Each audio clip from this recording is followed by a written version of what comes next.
इस वक्त हम मौजूद हैं लंदन में इंडियन हाई कमीशन के बाहर और यहाँ पर सिख कम्युनिटी जो है वो एहतजाज कर रही है मोदी के ख़िलाफ़। और मोदी ने जो कानून बनाए हैं किसानों के एहतसाल के लिए, सबसे पहले मैं आपको ये बताता हूँ कि इंडिया में किसान एहतजाज क्यों कर रहे हैं। बेसिकली हुआ ये है कि मोदी हुकूमत की तरफ से किसानों के लिए ख़ास तौर पर मोदी ने टारगेट किया है उन इलाकों को जहाँ पर सिख कम्युनिटी ज़्यादा थी, जैसे पंजाब में, हरियाणा में और उत्तर प्रदेश में।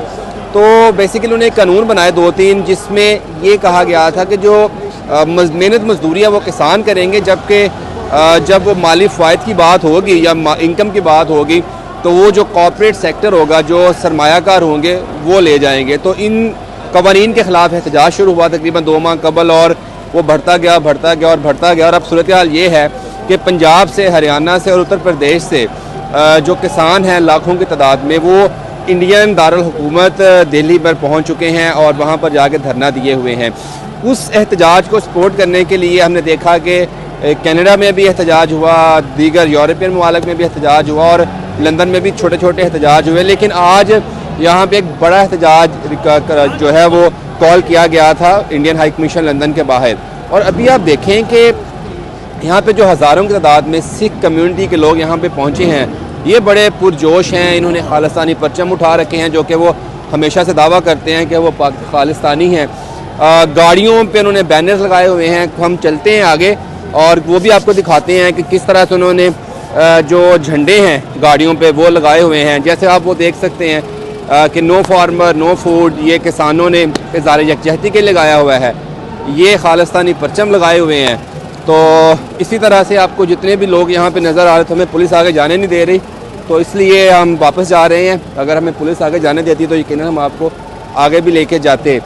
तो यहाँ पर जो हज़ारों की तादाद में मुजाहिरीन हैं, उनका मुतालबा ये है कि जब तक जैसे कि इंडिया में एहतजाज करने वाले किसान डटे हुए हैं कि वो जब तक मोदी हुकूमत ये कवानीन वापस नहीं लेती तब तक वो एहतजाज जारी रखेंगे। तो इसी तरह से जो यहाँ पर बरतानिया में बसने वाले सिख हैं या फिर दुनिया में कहीं भी बसने वाले सिख हैं, वो इस बात पर मुत्तफ़िक हैं और डटे हुए हैं कि वो अपने हकूक़ हासिल किए बगैर ये एहतजाज नहीं करेंगे। इसके साथ साथ सरदार जी बहुत शुक्रिया आपसे हम ले लेते हैं। ये देखें जी, यहाँ पे सेवा भी की जा रही है, जो मुजाहिरीन यहाँ पे हैं, लंगर भी दिया जा रहा है। इसके साथ साथ यूनाइटेड सिख्स का सेवा है प्लीज। ये जी कहते हैं जी सिख फाउंडेशन, सिखों की तरफ से ये आपकी सेवा की जा रही है और यही खूबसूरती है इस एहतजाज की कि यहाँ पर अपने मुतालबात के हक़ के लिए एहतजाज किया जा रहा है, वहीं पर जो मुजाहिरीन हैं उनकी भी सेवा की जा रही है। एक अहम चीज़ ये है कि जब कनाडा में एहतजाज किया गया था तो कैनेडियन प्राइम मिनिस्टर ने सिखों के और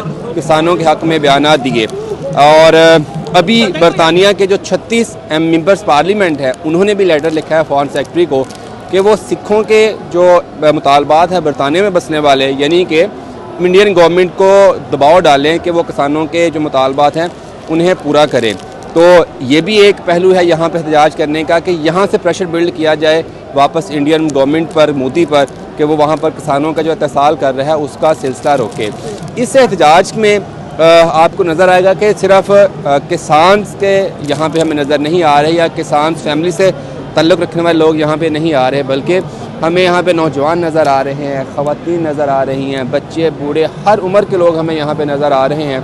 और सबका एक ही मौक़िफ़ है कि जी वो डटे रहेंगे। हम आपको दूसरी तरफ लेके चलते हैं कि इंडियन हाई कमीशन का जो अतराफ़ का इलाका है उसकी क्या सूरत हाल है। तो देखें, फैमिलीज़ आ रही हैं इस एहतजाज का हिस्सा बनने के लिए और जहाँ तक आपको नज़र आ रही है जो सारी गाड़ियाँ खड़ी हुई हैं ये सारी सिखों की हैं और इस एहतजाज में शिरकत करने वालों की हैं। बैनर्स उठाए हुए हैं, हर बंदा जो है वो अपने हिस्सा डालना चाहता है इस एहतजाज में, इस तहरीक को कामयाब बनाने के लिए। बहुत शुक्रिया आपका जी। और पुलिस भी यहाँ पे मौजूद है और वो हाई कमीशन की बिल्डिंग क्या है जो उसके पास नहीं जाने दे रही, लेकिन उसके बावजूद कितनी सख्तियों और पाबंदियों के बावजूद जो है फिर भी लोग यहाँ पे इकट्ठे हुए हैं। और अभी आपको वापस हम इंडियन हाई कमीशन की तरफ लेके चलते हैं। तो ये बेसिकली सामने इंडियन हाई कमीशन की बिल्डिंग है, वो इंडियन झंडा भी आपको नज़र आ रहा है। तो ये देखें, रोड बिल्कुल जैम पैक हो चुका है, लोग बहुत ज़्यादा पुरजोश हैं, नारेबाजी कर रहे हैं मोदी के ख़िलाफ़। और सबसे अहम चीज़ यह है कि जितनी खालिस्तान तहरीक मजबूत होगी इतनी ही कश्मीर की तहरीक आज़ादी को भी तक़वियत मिलेगी और पाकिस्तान का जो मशरकी बॉर्डर है वो भी मजबूत होगा। आपको मज़ीद भी अपडेट करते रहेंगे और वेब देखते रहिए, और कोई अपडेट आएगी तो वो भी आपको अपडेट करेंगे। Thank you.